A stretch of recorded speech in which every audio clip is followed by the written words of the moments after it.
see you. How are you today? Oh, what a great event this is. I'm really enjoying myself.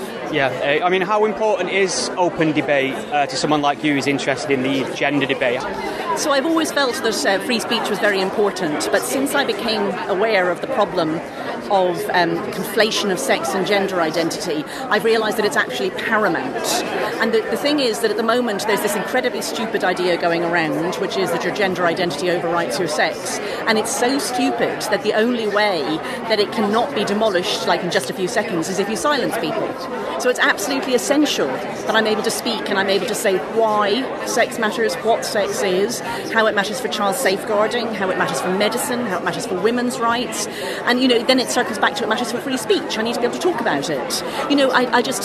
I'll say something that my friend and colleague Maya Forstater at Sex Matters says. She said, freedom is the freedom to say a man is not a woman. When I started all this, I had a sort of generalised respect for freedom of speech, but it was a kind of a good thing, a theoretical good thing. Now, having been through this over the past 3 years, I feel it in my gut, and I'm an absolutist about this, and I think lots of people have been on that journey.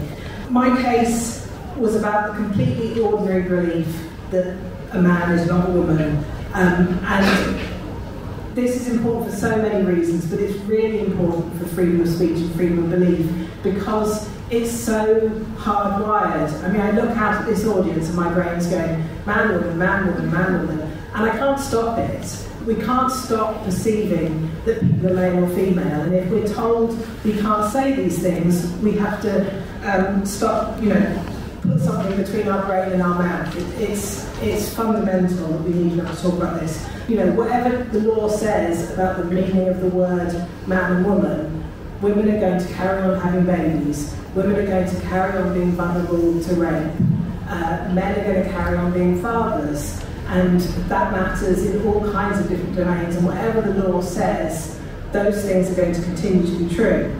I say trans rights are human rights. And that doesn't mean what everyone tells us, which is trans rights are whatever people tell you they are. It means trans people have the same rights as everyone else. They have the right to freedom of expression, freedom of belief, not to be discriminated against at work, not to be humiliated or tortured. But of course they don't have the right to change sex, because that's impossible.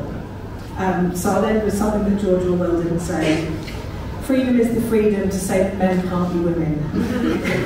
If that is given, everything else follows.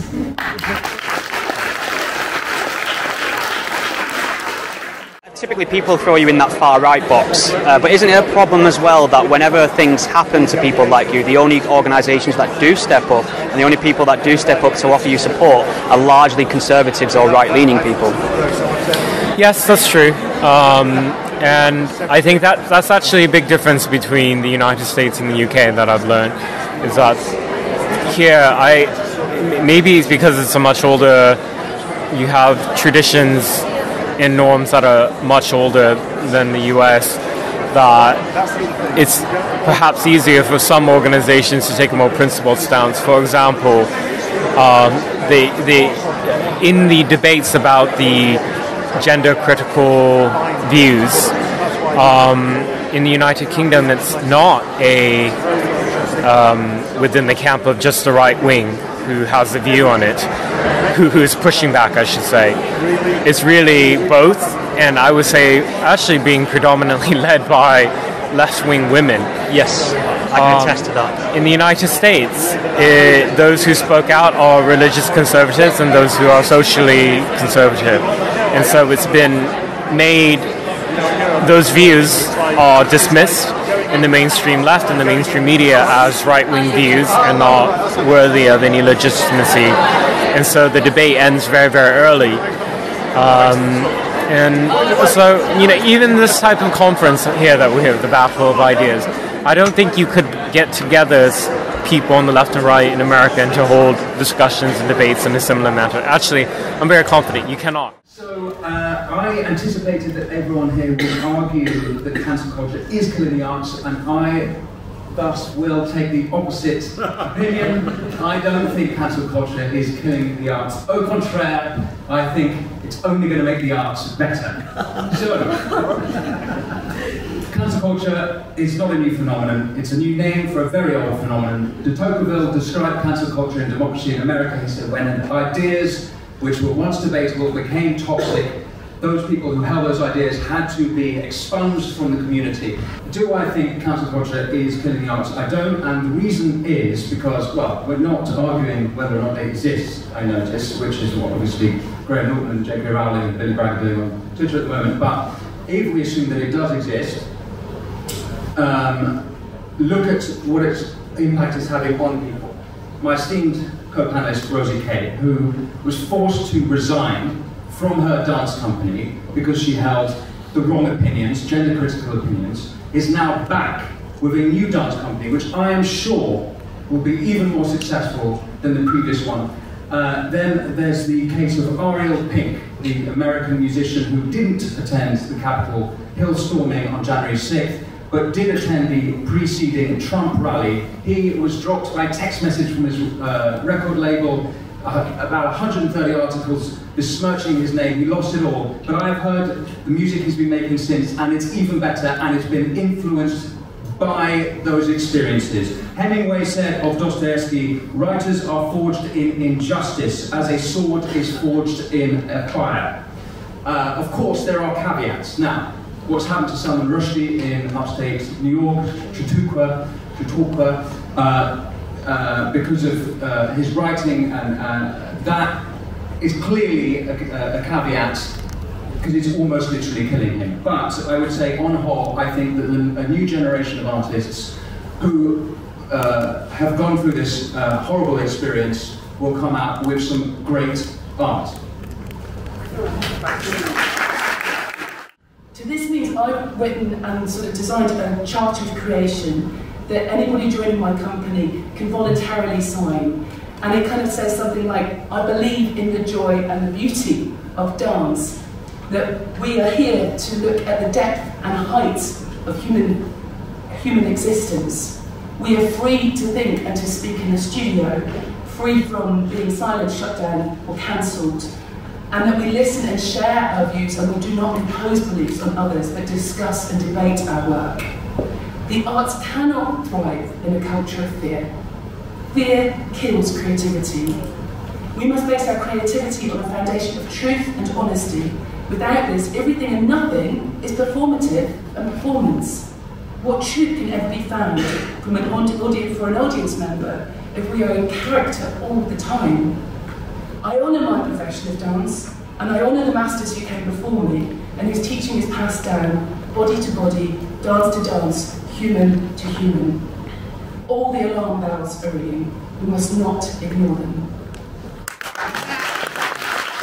I'm wondering how concerned you are about the way the police behaves on these topics. We've had various police forces trying to kind of police the language and compel speech in other areas. I don't know if you saw a story recently, Leicestershire Police put on social network, they basically implied that it was a hate crime to dead name someone. How sinister is that? How concerning is that for you, especially what you do?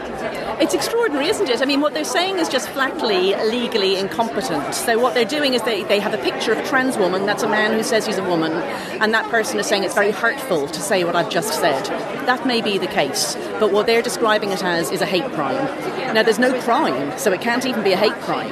So if they're doing something that, when you think about what police are and what they always have been, it's authoritarian, and they're trying to do it for reasons that are to do with overwriting past authoritarianism, the way that they treated gay people or the way that they treated black people. So they're trying to do something that they think is progressive, but unsurprisingly, they do it in an authoritarian way because they're the police. What we don't want are police officers who can make up their own mind as to how to police speech. But of course the answer to that is not guidance, because there is reams and reams of guidance about how these laws ought to be enforced. There are Court of Appeal decisions, I think there is now CPS guidance on how to enforce harassment laws and things like that. The answer is to remove the broad discretion that the police have under criminal law to punish people for what they say. Currently, our speech is curtailed by harassment laws that were drafted in the 19th century, and not many more of them are newer than that. And they bestow an enormously broad discretion on law enforcement as to how and when people are prosecuted. The problem there is not a lack of guidance, because there's plenty of it. It's that we have broad laws on our statute book that punish people for what they say and what they think, and that needs to be changed. Debbie, it's really lovely to see you. How's your battle of the ideas so far? It went very well, thank you. I spoke on a panel about the indoctrination of kids in schools. Where do you fall on that debate? Do you think there is a concerted effort to kind of indoctrinate children into gender ideology in schools? Well, children are being indoctrinated. Schools exist to indoctrinate children, if we're honest, because children need to grow up into take their place in society. Gender ideology is part of it. I think my concern is that this won't be the end of it. If transgender ideology is removed, something else will take its place. And as teachers and educators, we need to be aware of that, and we need to have the language to call it out when it happens. We need to create a space in which kids can say how they feel, but we're not telling them how they should feel, or if they feel a certain way, that now means they're this. And I think half of the stuff that we've got the last 4 years wouldn't have happened if we'd been willing to have conversations with people outside of Stonewall, outside of LGBT, etc., to talk about the impacts on others. And that is part of the Equality Act as well, is to discuss what are the impacts on others. Hi, I'm Michael. I just wanted to talk about how the fact that throughout this entire panel, not only have you guys been referring to trans men as girls, but using the wrong scientific terms. So I am assigned female at birth, but I am no girl. I am a man. And the way that you guys have been treating these trans people is dehumanizing. And as much as you guys want to promote awareness for certain things, like medically transitioning and stuff like that, what you're doing isn't helping. I have felt so helpless in my body all of my life, and the fact that you guys are telling me that you need to safeguard me and protect me from all of these things. I'd be dead right now if I wasn't allowed to bind my chest. I would be dead right now if I wasn't given a chance to go on testosterone. And so many people I know would be dead right now if they weren't allowed to cut their hair and had to be a woman. Okay, thank you very much. I think a lot of people would have been surprised on the panel when you didn't immediately opt for the affirmation model and sort of suggested a more holistic approach, which, like I say, people may have been surprised about. But isn't that sort of part of the problem that many on both sides of this debate expect transgender people to all hold the same views on these issues? I mean, this is kind of the thing I was just talking about as well. There isn't one way of being trans, there is not one way of thinking about trans, but the only voices that we hear are either this kind of apparent trans rights activist voice, around which, if you do not agree with that particular line, you are sidelined from that trans community. And I've seen my kind of opportunities to speak or stand up at rallies and speak being not cancelled, but no longer invited, simply because they know that I might have a more moderate position or open to others' viewpoint. So I do think it's kind of difficult, the direction we're going in there, that there isn't the freedom to even have diversity within trans voices. I think my therapeutic holistic view comes from my own personal journey, so it is biased. And it's how I got to where I went to, and I got there by actually questioning everything and then still doing it. And I did that. It was a very, very long process by personal choice in part, but also because the actual process on the NHS in the UK is a long process. You know, you won't get anywhere in under 4 years, and it's typical that it will be 6 to 9 years before you achieve your gender dreams, if you want to call them that.